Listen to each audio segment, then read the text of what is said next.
모세가 지금 설교하고 있는 것이죠. 백성들에게 아주 간절하게 간곡하게 당부를 하고 있습니다. 너희들 가나안 땅에 들어가서 그 땅의 주인이 되었을 때에 정말 정신 차리고 하나님의 말씀을 따라서 살아야 된다. 하나님의 백성은 하나님의 말씀을 지키면서 그 율법을 지키면서 살아가는 것이 하나님의 백성이다. 이렇게 설명을 하고 있습니다. 그러면서 이제 축복에 대한 이야기를 선언하고 있는데, 너희가 들에서도 복을 받고 성읍에서도 복을 받고 들어가도 복을 받고 나가도 복을 받고 떡 반죽 그릇이 복을 받고 너희의 광주리가 복을 받고 너희의 짐승들이 복을 받고, 이런 내용이 지금 쭉 1절부터 해서 6절까지, 아니 오히려 3절부터 해가지고 3절부터 해서 13절 말씀까지 계속해서 이제 축복의 목록에 대한 것을 말씀을 합니다. 그리고 15절부터 그리고 마지막 절까지 해서 이제 저주에 대한 것을, 하나님의 말씀대로 행하지 않았을 때, 너희들이 하나님 섬기지 않았을 때 이 저주를 받게 되는데, 그 저주의 목록이 쭉 이제 15절부터 해서 마지막까지 나오게 되는 것이죠. 이제 57절까지입니다. 이제 57절까지 저주의 내용이 기록이 되어져 있습니다. 축복과 저주인데요. 이 축복과 저주의 경계가 있습니다. 이것이 나누는, 축복과 저주를 결정하는 경계, 그것을 나누는 기준이 무엇이냐, 이게 굉장히 중요한데, 하나님의 말씀을 지켜서 행하는 것, 이렇게 우리가 생각할 수 있습니다. 1절 말씀에도 보면 내가 내 하나님 여호와의 말씀을 삼가 듣고 내가 오늘 내게 명령하는 그의 모든 명령을 지켜 행하면, 이렇게 되어 있죠. 그러니까 하나님의 말씀을 지켜서 행하면 그러면 축복을 받지만, 하나님 말씀 지키지 아니하면 무엇이냐? 이제 15절부터 57절까지의 말씀, 저주를 받을 것이다. 이렇게 말씀하고 계시는 것이죠. 근데 오늘 말씀을 참 우리에게 중요한데요. 우리가 보면은 이 축복인 것 같은데, 근데 이게 축복이 아니라 저주인 것 같은데, 이것이 또 변해서 축복이 되고, 이렇게 하는 경우가 상당히 많습니다. 상징적인 것도 많이 있는데, 십자가라고 하는 것도 한번 생각을 해보십시오. 십자가는 이제 로마 시대의 십자가는 무엇이냐면 처형의 도구였잖아요. 끔찍한 것입니다. 아주 그 십자가의 처형을 받는다라고 하는 것은 정말 이거는 모든 사람이 다 고개를 젓는 그런 저주의 상징이죠. 흉측한 것이죠. 근데 그 십자가가 변해서 예수님이 십자가에서 죽으심, 이 죽으심을 통해서 우리에게 나타난 은혜, 이 죽으심의 사건 이후로 십자가는 은혜의 상징이고 축복의 상징으로 변했다라고 하는 것이죠. 이게 하나님의 역설이에요. 하나님의 역설. 저주이지만 그게 변해서 축복이 되게 하시는 것. 이런 것들이 참 많이 있습니다. 이 축복과 저주를 결정하는 것이 무엇이냐? 그것은 바로 하나님 말씀 듣고서 지켜서 행하는 것이다. 오늘 그렇게 말씀하고 계시는 것이죠. 우리 말씀 좀 보겠습니다. 1절의 말씀에 보면은 축복이 모든 민족 위에 뛰어나게 하실 것이다. 마지막 부분에 보면 모든 민족 위에 뛰어나게 하실 것이다. 2절에 내가 내 하나님 여호와의 말씀을 청종하면, 하나님의 말씀을 듣고 행하면, 이렇게 생각하시면 됩니다. 이 모든 복이 내게 임하여 내게 이르리니 하면서 축복의 내용 목록이 쭉 나오는 것. 성읍에서도 복을 받고 들에서도 복을 받을 것이며 내 몸의 자녀와 내 토지의 소산과 내 짐승의 새끼와 소와 양의 새끼가 복을 받을 것이며 내 광주리의 떡 반죽 그릇이 복을 받을 것이며 내가 들어와도 복을 받고 나가도 복을 받을 것이라. 근데 우리는요, 축복을 받는 장소에 대한 것을 복을 받을 수 있는 곳이 좀 있다, 이렇게 생각이 들죠. 그렇죠? 이제 3절의 말씀에 보면은 성읍에서도 복을 받고 들에서도 복을 받을 것이며 이렇게 얘기를 하는데 복을 받는 장소는 어디입니까? 성읍이죠. 성읍. 성읍에서 복을 받는 거예요. 뭐든지 되는 장소가 있어요. 한국은행 주변으로 증권사들이 막 모여 있어요. 증권사들 이렇게 되는 자리가 있는 것이죠. 법원 주변으로는 법원이 있으면요, 그 주변에 뭐가 있냐면 변호사 사무실, 법무사 이런 것들이 모여 있어요. 변호사 사무실이나 사무소나 아니면 법무사 사무소 이런 것들이 되는 장소가 있는 거예요. 법원 근처에. 세무사는 세무소 근처에 다 모여 있어요. 이런 것들을 보면서 되는 장소가 있습니다. 사람들이 많이 모이는데 성읍, 그 성읍에는 사람들이 수요가 거기 많이 모여서 살기 때문에 수요가 많고 사는 사람들이 있잖아요. 돈의 흐름이 있고 그렇게 하니까 이 성읍으로 사람들이 다 모이게 되어 있습니다.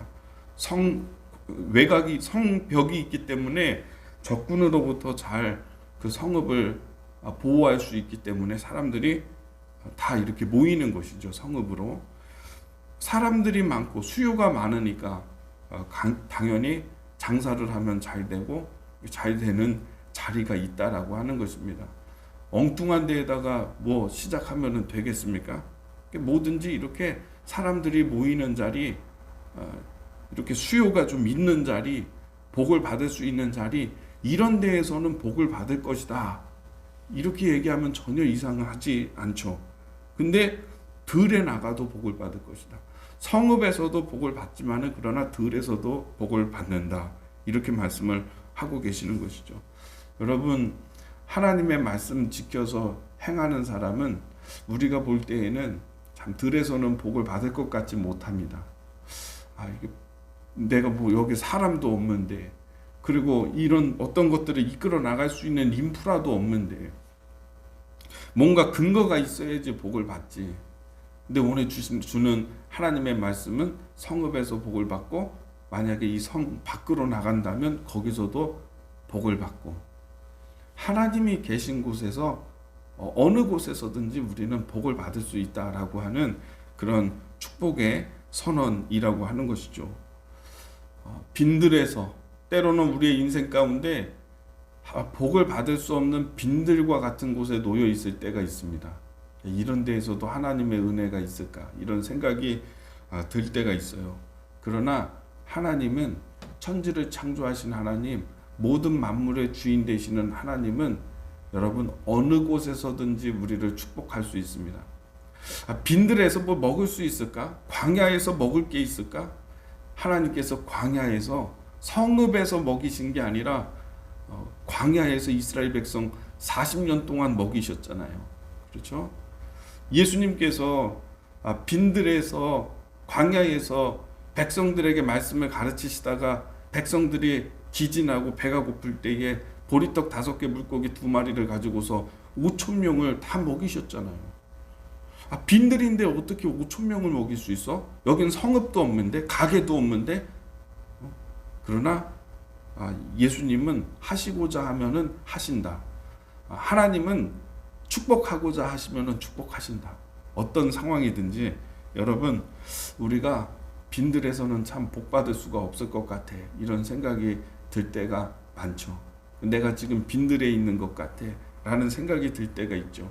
그러나 우리 하나님은 빈들에서 자기의 백성 축복하실 수 있음을 믿으시기를 예수님의 이름으로 축복합니다. 장소가 중요하지 않습니다. 하나님이 하시고자 하는 것이 중요합니다. 그래서 우리가 기도라고 하는 것은 하나님, 나에게 하나님의 일을 행하시옵소서. 장소와 상황과 그 환경의 구분 없이 하나님께서는 나에게 행하실 수 있음을 믿습니다. 이것을 고백하고 믿는 것이 우리의 믿음됨을 여러분 아시기를 예수님의 이름으로 축복합니다. 우리 다니엘 특별 새벽 기도에 같이 기도하시는 분, 지금 상황이 좀 어렵고 내가 빈들에 놓여 있는 것처럼, 세상 사람들은 빈들에서는 뭘 할 수가 없다, 축복을 받을 수가 없다, 장사를 해도 성읍에서 해야지, 이렇게 얘기를 하는데, 우리가 빈들에 놓여 있다고 한다면 하나님 붙들어야 되는 것입니다.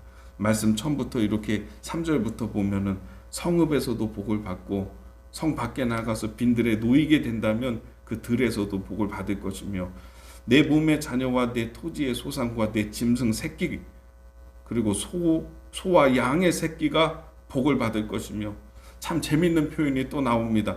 광주리가 복을 받는데요. 그리고 떡 반죽 그릇이 복을 받을 것이다. 이런 말씀이 나와요. 참 재미있는 표현입니다. 떡 반죽 그릇이 복을 받는다. 항상 떡을 만들 수 있도록 밀이나 이런 곡식들이 충분히 있어서 그런 복을 얘기하는 것이죠.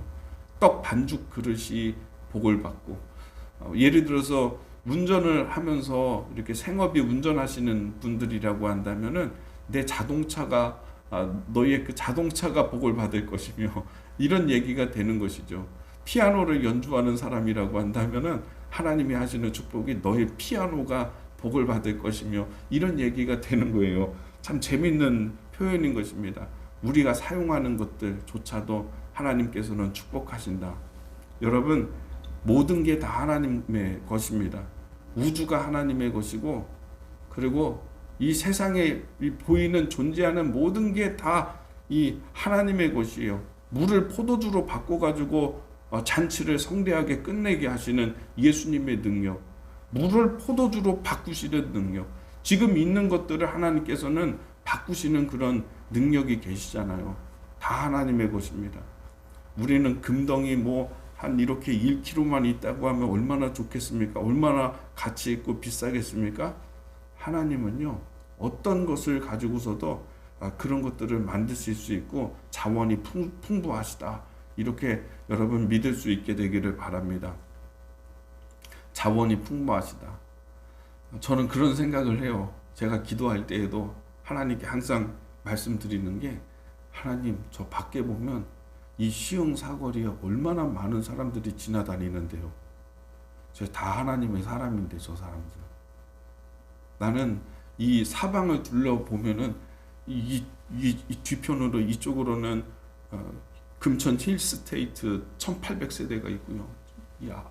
또 정면으로, 교회 정면으로 보면은 언덕에 아파트, 벽산 아파트부터 해서 언덕에 얼마나 많은 가옥들이 있습니까?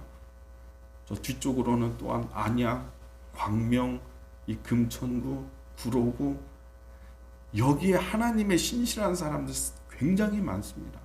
하나님이 사용하실 수 있는 하나님의 종들이 엄청나게 많습니다. 하나님이 다 사용하실 수 있어요. 다. 어떤 사람이든 사용할 수 있고, 신실한 하나님이 사용하시는, 하나님이 택해서 사용하는 사람들 굉장히 많아요. 없는 거 아니에요.